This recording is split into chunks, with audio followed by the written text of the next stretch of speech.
Hi guys, welcome back. Today's video I'm going to show you how to make a pasta dish from frozen pasta ravioli.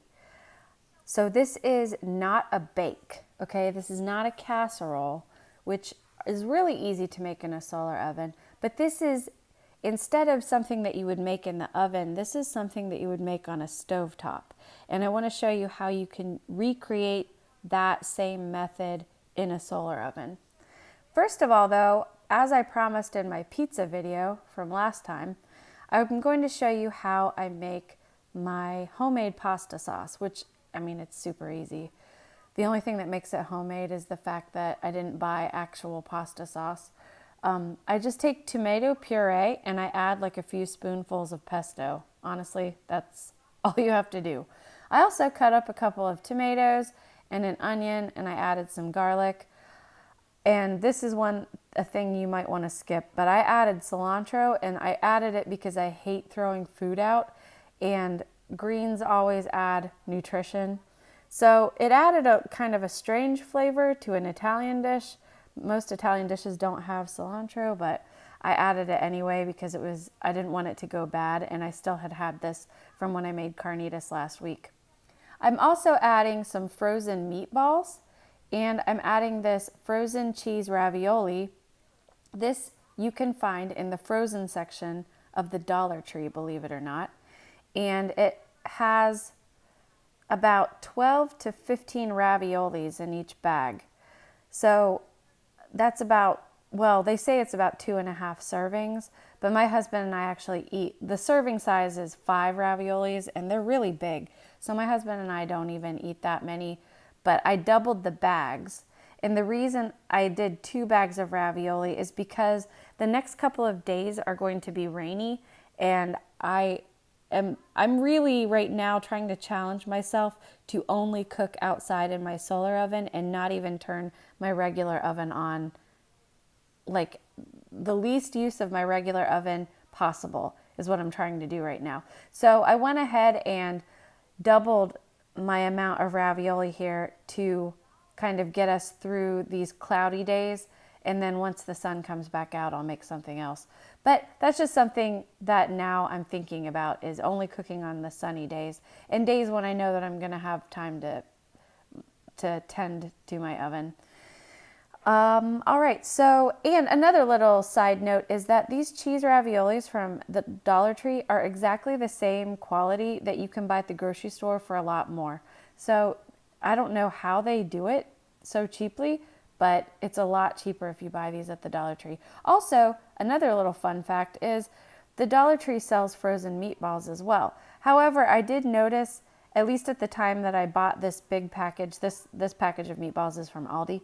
At the time of buying that, I calculated that actually it was a little cheaper to buy this big bag of 64 meatballs from Aldi versus buying the smaller packs of frozen meatballs from the Dollar Tree.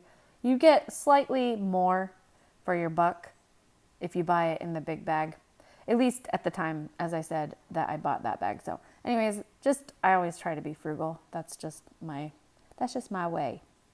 All right, so here is how I'm making my pasta sauce, just adding that pesto in.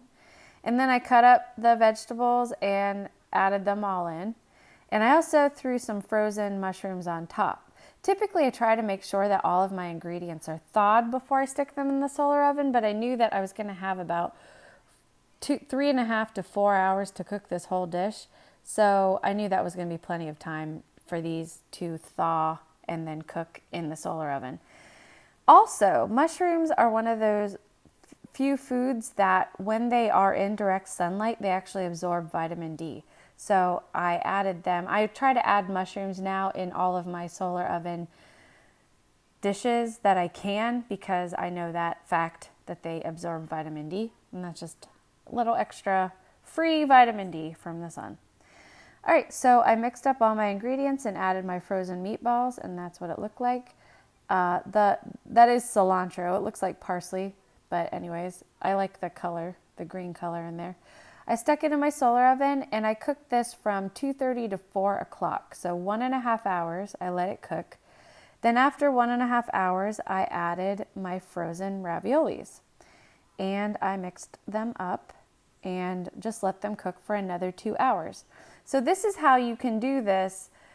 If you wanted to do some kind of a casserole, you would probably mix up, like you would whisk up a couple of eggs and then add all the ingredients in together and make a casserole. But if you divide up the time between cooking your sauce and then adding your pasta afterwards, the pasta doesn't get overdone. Even though I cooked this for 2 more hours, it took some time for the pasta first to thaw out and then cook. So by the time after 2 hours was finished, it was done perfectly.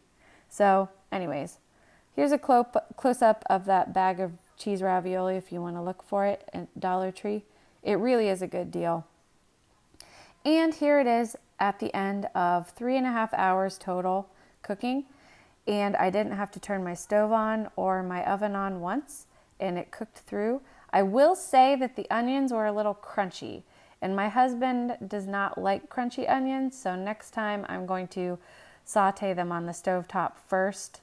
Or if you've seen when I made meatloaf, I actually did the sauteing as a first step where I just cooked my vegetables by themselves and let them soften. So that was similar to sauteing. So, you know, if the power were to go out, I would do my vegetables first in the sun, then I would add the sauce. Then in a few hours, I would add the ravioli as the third step. So anyways, that's how that did. And here is what the dish looked like. It looks exactly like when I make this dish normally on the stovetop. And it tastes the same, even though, yeah. So I also, here's a little piece of garlic bread that I made from my popcorn bread from my last video. So that's what it all looks like on the plate. Actually, let me zoom in because there's a little bit of a mess on that side. Okay, I don't want you to see my mess. Okay, there you go. You can look at that. That looks nice.